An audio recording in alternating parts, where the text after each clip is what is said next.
Le samedi 4 juin 2011, Alexandre Ginca, un jeune garçon âgé de 13 ans, est filmé par la vidéosurveillance d'une banque située rue Carnot dans le centre-ville de Pau. Sur ces images, on le voit monter sur son vélo et pédaler en direction de l'appartement de son papa, situé à 300 mètres de là. Cependant, ce sont les toutes dernières traces de vie que l'on a d'Alexandre. 4 jours plus tard, l'adolescent reste introuvable, ses parents sont sans nouvelles, tout le monde est à sa recherche. Les amis du collégien vont même organiser une marche le 8 juin. Mais d'une disparition inquiétante, vous allez voir que l'enquête va basculer dans l'horreur.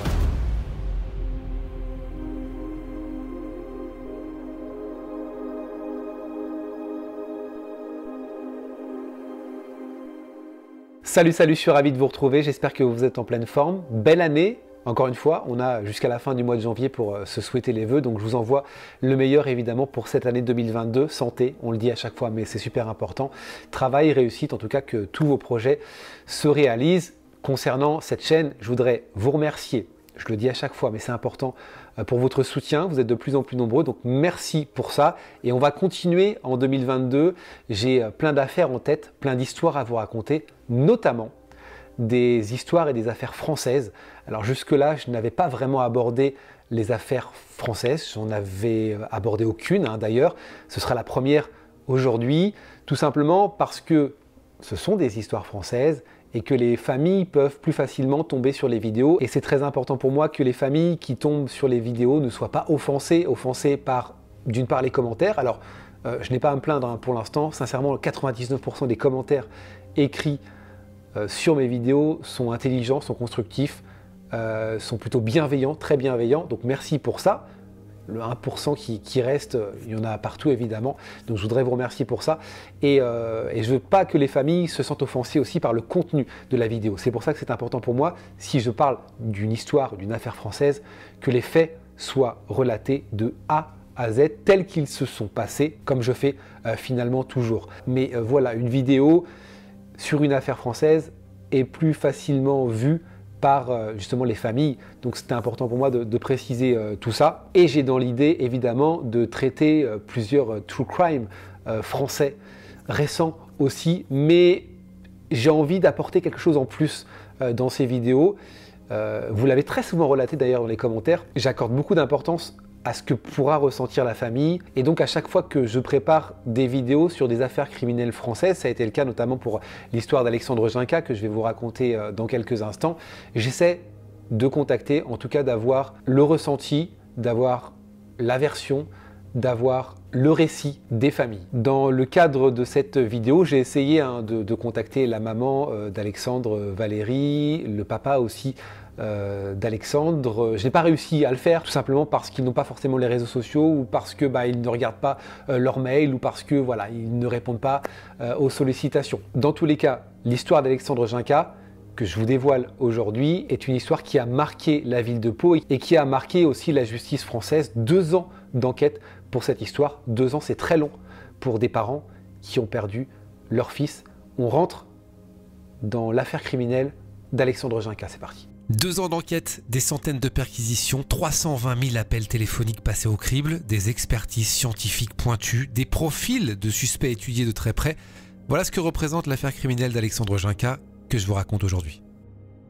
Alexandre est un adolescent de 13 ans et 10 mois. Au moment de sa disparition, il est scolarisé dans une classe de 5e dans un collège du centre-ville de Pau. Ses 2 parents sont séparés, sont divorcés depuis quelques semaines et il vit donc la plupart du temps chez sa maman qui habite dans un pavillon près de l'hippodrome de Pau, au nord de la ville.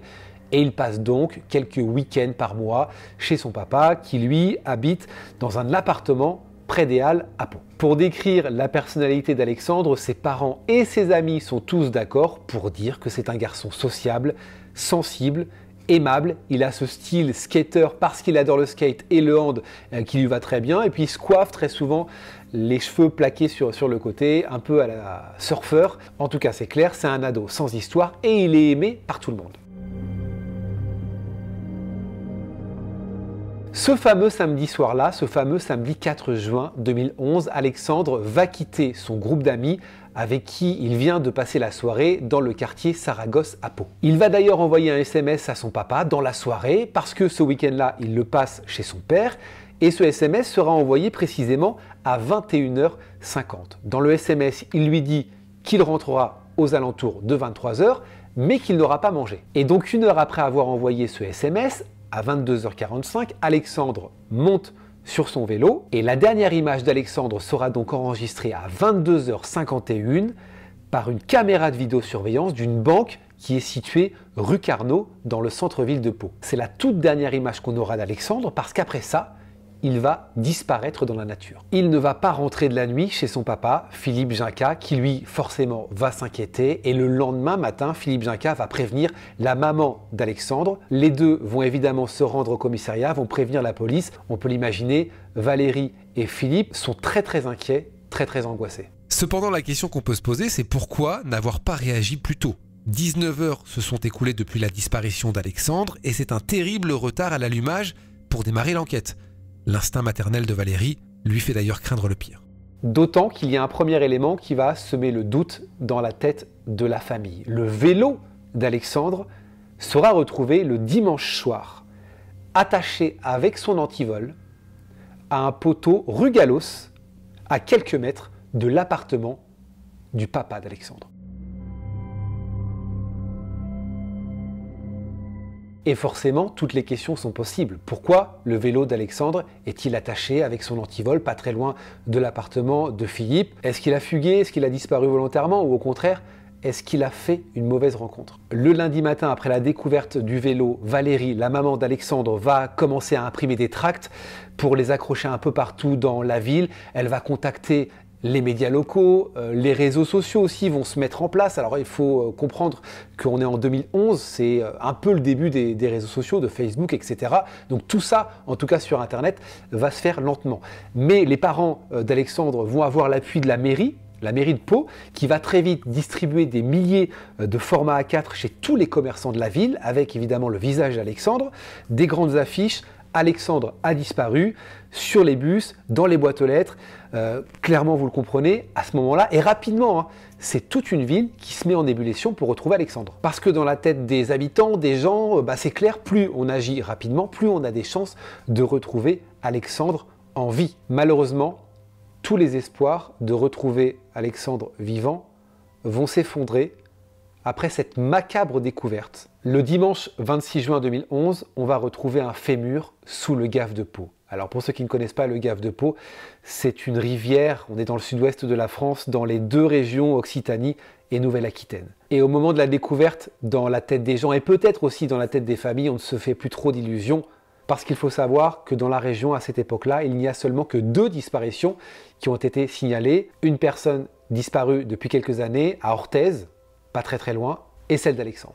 Donc on replace le contexte, Alexandre a disparu depuis quelques jours, il est introuvable, on retrouve un fémur sous le Gave de Pau, ce fémur après analyse appartient à Alexandre, et donc la juge d'instruction qui a enquêté sur une affaire d'enlèvement et séquestration va passer sur une enquête pour assassinat de mineurs de 15 ans, accompagné ou précédé d'actes de torture et de barbarie. Les questions sont simples, il faut comprendre ce qui s'est passé, retrouver le reste du corps d'Alexandre et surtout retrouver les assassins d'Alexandre Ginca.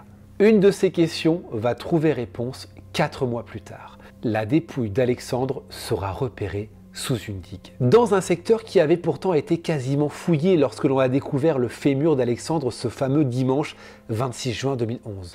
Et vous allez comprendre pourquoi cet endroit n'avait pas été fouillé. C'est une digue temporaire. Une digue temporaire qui avait été construite au niveau d'un canal, le canal Marsan, qui longe le Gave de Pau. Et en fait, elle avait été construite pour permettre des travaux sur une centrale hydroélectrique. Ces travaux étant terminés, la digue a été détruite. Et c'est au moment de la destruction de la digue que les enquêteurs qui cherchent depuis 4 mois dans ce secteur précis se disent on va quand même vérifier s'il n'y a pas quelque chose à ce niveau-là. Mais ça ne va pas se faire du jour au lendemain, il faut comprendre qu'on parle à ce moment-là de 700 tonnes de gravats. On va faire venir 3 maîtres chiens, on va faire venir aussi 8 chiens qui seront directement dépêchés à Pau, en plus des plongeurs d'Andaille. Et ces chiens vont vraiment être d'une grosse utilité puisque ce sont des chiens qui ont ce flair unique, ils sont dressés pour sentir les cadavres. Les fouilles démarrent le 18 octobre 2011, ce jour-là un endroit précis sera marqué par un chien, mais pas plus que ça. Le lendemain, soit le 19 octobre 2011, les fouilles se poursuivent et un chien repasse d'ailleurs et marque à un endroit qui avait déjà été marqué la veille, mais ce coup-ci, le chien s'attarde un petit peu plus que la veille, et de façon plus prononcée. Il commence à s'exciter, il gratte dans la terre, et vous le savez, quand un chien renifleur gratte dans la terre, c'est qu'il a trouvé quelque chose. Des fouilles plus approfondies vont donc être faites à cet endroit-là, et ce 19 octobre 2011, peu avant midi, un os entouré de chair sera retrouvé. Les choses vont basculer, mais à ce moment précis, on ne sait pas s'il s'agit d'un os humain ou d'un os animal. La juge d'instruction est immédiatement appelée, le procureur de la République arrive lui aussi sur place, le secteur est bouclé, des bâches sont posées pour que les curieux ne puissent pas voir ce qui se passe et ce qu'on a découvert. Et on apprend, quelques heures plus tard, en fin de journée précisément, que l'os entouré de chair retrouvé est bien un os humain. Le lendemain, le 20 octobre, de nouveaux ossements sont découverts et en fait, c'est quasiment l'intégralité du corps découpé en morceaux qu'on retrouve à ce moment-là. L'ADN va parler, les analyses scientifiques vont confirmer tout ça. Il s'agit bien de la dépouille d'Alexandre. La découverte du corps, vous l'imaginez bien, est terrible pour la famille d'Alexandre, pour Valérie, sa maman, pour Philippe, son papa. Mais cette découverte va aussi permettre de resserrer la période pendant laquelle le meurtre a été commis. Parce que ça, c'est une question du coup que les enquêteurs se posent. Et sur cette période en question, on a quand même une info très importante. Cette digue temporaire. On sait que la digue temporaire a été construite à peu près mi-juin de l'année 2011. Alors que jusqu'à présent, on était sur une période qui allait du 4 juin 2011 à la découverte du fémur d'Alexandre le 26 juin 2011. Là, on peut resserrer et les enquêteurs peuvent dire que le meurtre a été commis entre le 4 juin 2011, c'est-à-dire le soir de la disparition d'Alexandre, et la mi-juin 2011. L'autre élément qui a aussi son importance et que la famille du coup attend, c'est de savoir qui a pu commettre ce crime. On vient de retrouver la dépouille d'Alexandre, on va pouvoir analyser son corps et peut-être avoir des indices. La police judiciaire de Pau et de Bayonne sont impliquées évidemment dans cette enquête. C'est même remonté jusqu'à la direction centrale de la PJ à Paris, mais malgré ça, eh bien, l'enquête a du mal à avancer. Ils vont balayer plusieurs pistes. Une demi-douzaine de profils différents sera étudiée. L'entourage d'Alexandre, la piste d'un psychopathe, d'un prédateur sexuel, et même la piste d'un rite chamanique. Il faut savoir que des anthropologues universitaires ont été sollicités pour étudier cette piste, une piste qui sera très vite écartée. Il faudra attendre 2013 et le mois d'avril 2013 précisément pour avoir un rebondissement sur cette affaire. 5 personnes, 4 hommes et une femme, sont arrêtées et placées en garde à vue dans différents commissariats du Sud-Ouest pour éviter qu'elles ne se croisent et qu'elles communiquent entre elles. L'un des 4 hommes en question est rapidement relâché, ce qui fait qu'il reste plus que 3 hommes et une femme. Et le principal suspect s'appelle Michael Baërel. Il a 27 ans, ce qu'on sait de lui, c'est qu'il est originaire d'Alençon, dans l'Orne, qu'il a connu la rue, les foyers et les hébergements d'urgence. Les autres suspects sont la compagne de Michael Baërel, Fatima Enadja. C'est une femme d'une quarantaine d'années, elle est maman de 3 enfants. Elle est très fragile psychologiquement, c'est ce que diront les enquêteurs, puisqu'elle est suivie notamment pour toxicomanie en psychiatrie. Il y a Mike, une vingtaine d'années, il est placé en garde à vue parce que c'est le colocataire de Michael Baërel. Et j'ai envie de dire, en fait, son seul crime, c'est ça, c'est d'être le colocataire de Michael Baërel. Il va faire 14 mois en détention provisoire, 14 mois pour rien. Il n'a rien à faire dans cette histoire.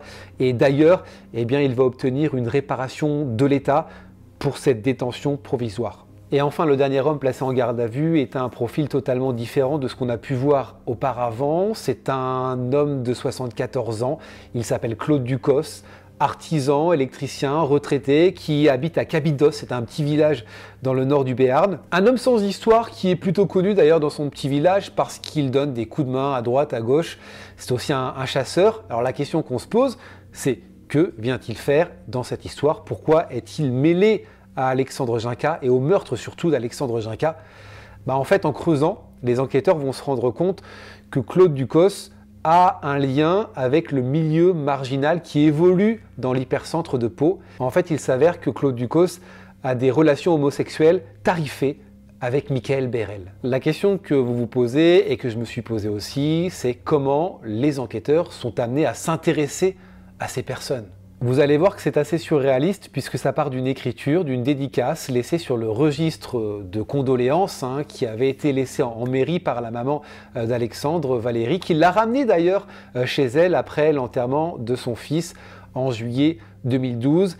Et en revenant chez elle, elle décide de lire tous les messages laissés sur ce registre de condoléances, peut-être aussi pour trouver des indices, parce que là, on est en 2012, son fils vient d'être enterré, et je vous rappelle que les arrestations ont eu lieu qu'en avril 2013. Et donc Valérie, avec cette arrière-pensée, se dit que peut-être, en regardant le registre, elle trouverait des indices. Et c'est ce qui va se passer, figurez-vous, puisque dans ce registre, elle découvre un message énigmatique écrit en majuscule, « Celui qui t'a fait ça, J sous terre ». Signé Mike SDF. Simplement ça. Celui qui t'a fait ça, J sous terre. Signé Mike SDF. Autrement dit, Alexandre, celui qui t'a tué, n'est plus de ce monde et est aussi enterré, est mort.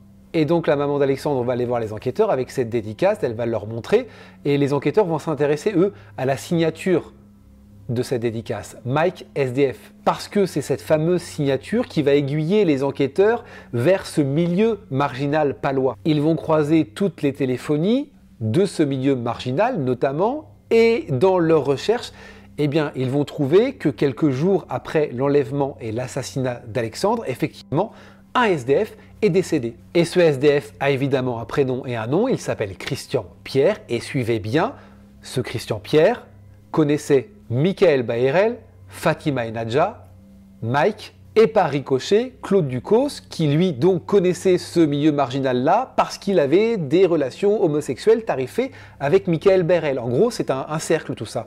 Tout ça se lie. Et la bascule va se faire donc le 4 avril 2013 au moment des arrestations.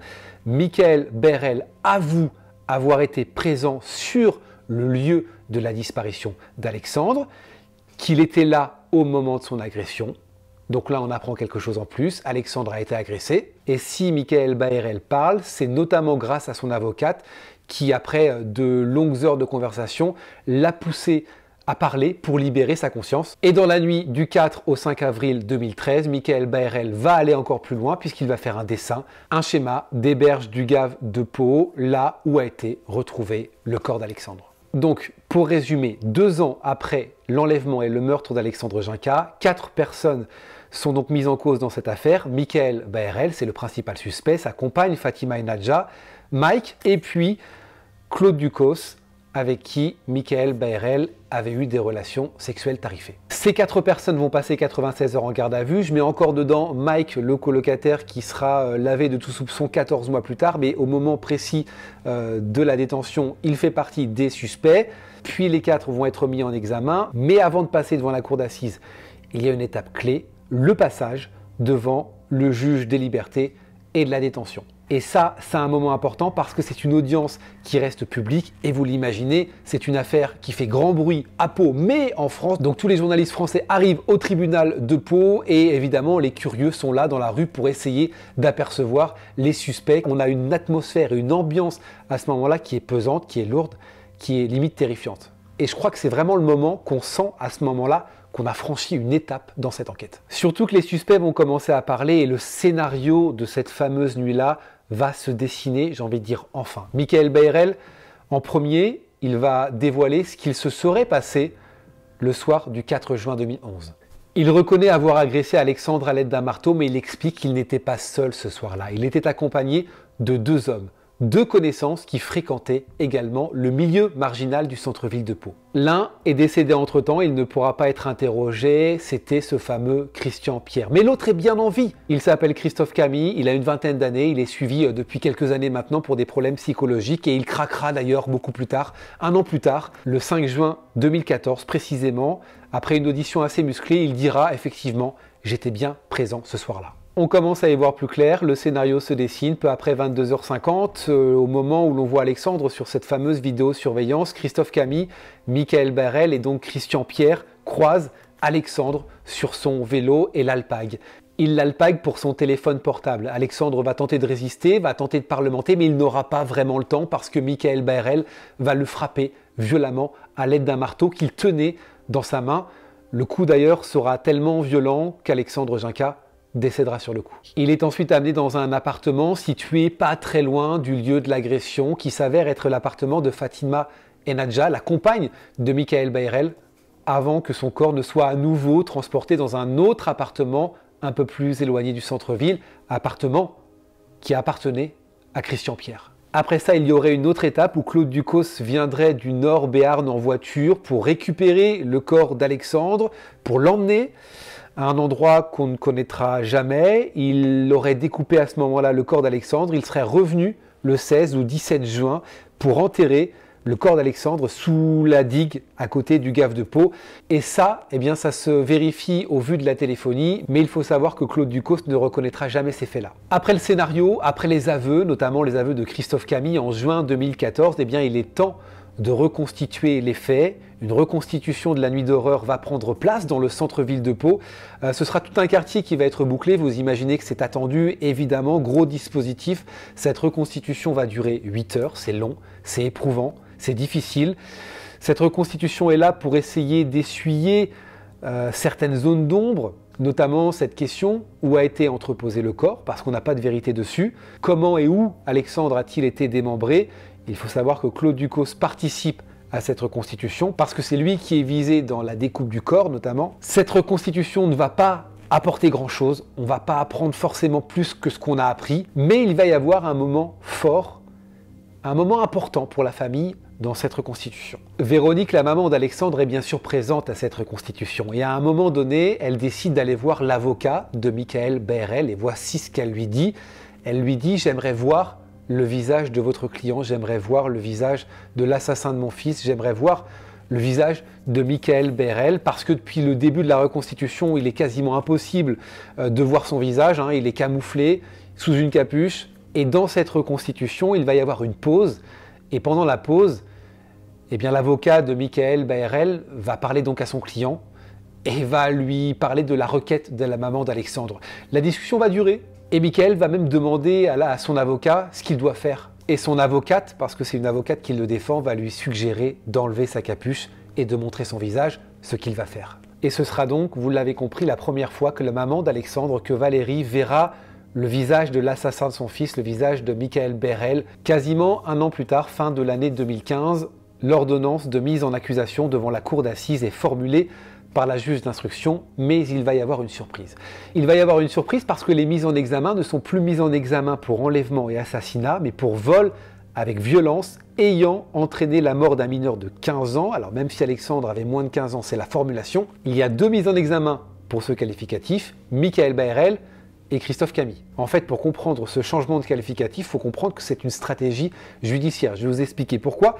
Si Michael Bayrel et Christophe Camille avaient été poursuivis pour assassinat, la cour d'assises aurait dû démontrer l'intention de tuer. Sauf que l'intention de tuer dans les conditions dans lesquelles s'est passée l'agression n'est pas vraiment claire. Michael Bayrel, au moment où il frappe avec le marteau, cela aurait été délicat de préciser s'il voulait vraiment tuer Alexandre ou s'il voulait juste lui faire du mal. Donc pour éviter ce débat qui était un peu dangereux parce qu'il aurait pu mener à un acquittement ou à une requalification, eh bien le procureur a choisi le vol avec violence ayant entraîné la mort sur un mineur parce que, comme pour un assassinat, il permet de faire encourir la peine de prison à perpétuité. Le 7 juin 2016, 5 ans après le meurtre d'Alexandre Ginka, le procès de ces tortionnaires s'ouvre enfin devant la cour d'assises des Pyrénées-Atlantiques. L'ambiance est assez incroyable. Tous les envoyés spéciaux du pays sont là. Tous les Palois, encore une fois, sont dans la rue parce qu'ils veulent voir les accusés, parce qu'ils veulent voir ceux qui ont fait du mal à Alexandre. Et il faut comprendre qu'il y a tellement de monde que le palais de justice est même obligé de faire une file d'attente dès le matin. C'est-à-dire que les premiers arrivés entre guillemets, premier servi pour assister au procès des tortionnaires d'Alexandre. Il y a une grosse tension pendant le procès. Et vous l'imaginez, ce procès est très éprouvant pour la famille. D'une part parce que la famille est confrontée à la presse, à la pression médiatique, on leur tend des micros, on leur pose des questions. Et d'autre part parce qu'ils sont replongés dans la chronologie de cette fameuse soirée. Et durant ce procès, ils vont être confrontés à des choses qui vont ressortir, notamment le vélo d'Alexandre qui avait été gardé, qui avait été emballé. Il est ressorti lors de ce procès. Ça a été assez terrifiant et assez dur pour la famille. Mais à côté de tout ça, à côté de ce stress, ils ont cette détermination. Ils veulent la condamnation importante des accusés et ils veulent savoir ce qui s'est passé ce soir-là. Ils veulent entendre la vérité des tortionnaires d'Alexandre et ils vont la voir puisque Michael Baerel va nous replonger dans cette chronologie de cette soirée, il va tout raconter, il va passer à table. Et s'il y a un moment fort qu'on peut ressortir dans ce procès, c'est incontestablement ce moment où Valérie Lance, la maman d'Alexandre, arrive à la barre face au président. Elle pense être interrogée par le président et le président lui demande de se retourner, de regarder les accusés et de dire ce qu'elle a sur le cœur, ce qu'elle va faire. Elle s'adresse droit dans les yeux à Michael Baerel, lui expliquant qu'elle est une maman et qu'elle veut connaître la vérité. Elle veut savoir, elle veut des réponses, elle n'est pas du tout agressive. Elle lui parle juste pour l'amener sur la vérité qu'elle attend. Et cette vérité donc, la voici telle qu'elle a été racontée lors du procès. Ce soir du 4 juin 2011, donc, Alexandre prend son vélo à 22h50 comme on l'a dit. Il se dépêche, il l'a promis à son papa, il doit être rentré avant 23h. Mais arrivé près des Halles, à quelques mètres seulement du domicile de Philippe Ginca, il est interpellé par un homme qui, au prétexte de lui demander l'heure, va lui arracher son téléphone portable. Cet homme, c'est donc Christophe Camille. Il est interné en hôpital psychiatrique et il bénéficiait ce soir-là d'une permission de sortie pour fêter ses 23 ans et il était sorti acheter des cigarettes lorsqu'il a croisé Alexandre. La scène va attirer alors l'attention de Michael Baerel. Michael Baerel qui va s'interposer selon ses dires pour prendre la défense d'Alexandre. Mais ce soir-là, comme à son habitude, Michael Baerel est alcoolisé. Après s'être fait voler son téléphone portable, Alexandre va attacher son vélo à un poteau. Alexandre va revenir à la charge pour essayer de récupérer son téléphone portable, mais entre-temps, c'est Michael Baerel qui s'en est emparé, et sans prévenir, il sort le marteau duquel il ne se sépare jamais et assène un violent coup sur le crâne d'Alexandre qui s'effondre. S'ensuit alors un déchaînement de violence de la part de Michael Baerel, et ce déchaînement de violence provoque la mort d'Alexandre et le départ précipité de Christophe Camille qui s'enfuit. Baerel, selon ses propres aveux, lave le sol maculé de sang avec de la bière et fait appel à son ami Christian Pierre, vous savez, cet autre marginal alcoolique qui lui a assisté à toute la scène. Le duo place le corps d'Alexandre dans une poubelle qu'il traîne jusqu'à l'appartement que Baerel partage avec sa compagne Fatima Enadja. Et la suite, on la connaît. À la fin du procès, les peines qu'attendaient les familles ont été prononcées. Michael Baerel a été condamné à la prison à perpétuité. Christophe Camille, lui, de son côté, a été condamné à 15 ans de prison, ce qui peut paraître étrange, sachant qu'il était poursuivi pour les mêmes qualifications, mais on peut imaginer qu'étant donné que même s'il était là ce soir-là, et que ce n'est pas lui qui a mis le coup de marteau, les juges ont été un peu plus cléments. Et enfin, Claude Ducos et Fatima Enadja ont été condamnés, eux, à 3 ans de prison. Aujourd'hui, à l'heure où j'enregistre la vidéo, ça fait un peu plus de 10 ans que Alexandre Ginca a été enlevé puis tué. Que deviennent les accusés? Sont-ils toujours en prison? Certains sont-ils sortis? Je vais essayer de répondre à ces questions. Michael Baerel, qui donc a été condamné à la prison à perpétuité, est toujours en prison. Mais il faut savoir, c'est important, que sa condamnation n'est pas accompagnée d'une peine de sûreté. Ça veut dire qu'au bout de 20 ans, il peut commencer à demander sa libération. C'est pas forcément ce qui va se passer puisqu'il faut apporter des gages de réinsertion, d'état psychologique stable, etc., etc.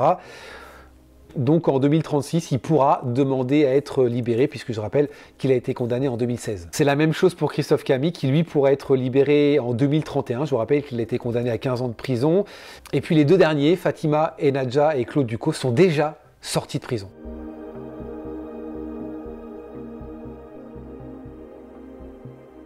Concernant la famille d'Alexandre, le meurtre d'Alexandre est évidemment toujours dans les esprits. La famille est retombée dans l'anonymat, ce n'est pas pour leur déplaire, hein, c'est ce qu'ils souhaitaient.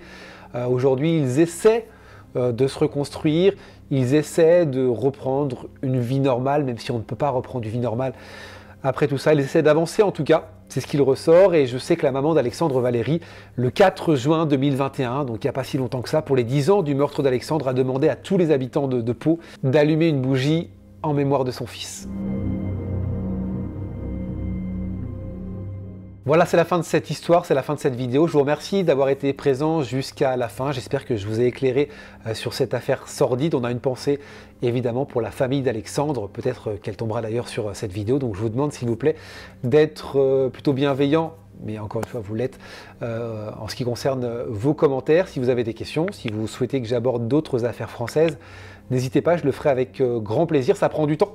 une vidéo comme celle-ci m'a pris en tout et pour tout 2 semaines pour regrouper toutes les informations, pour essayer de faire un fil conducteur.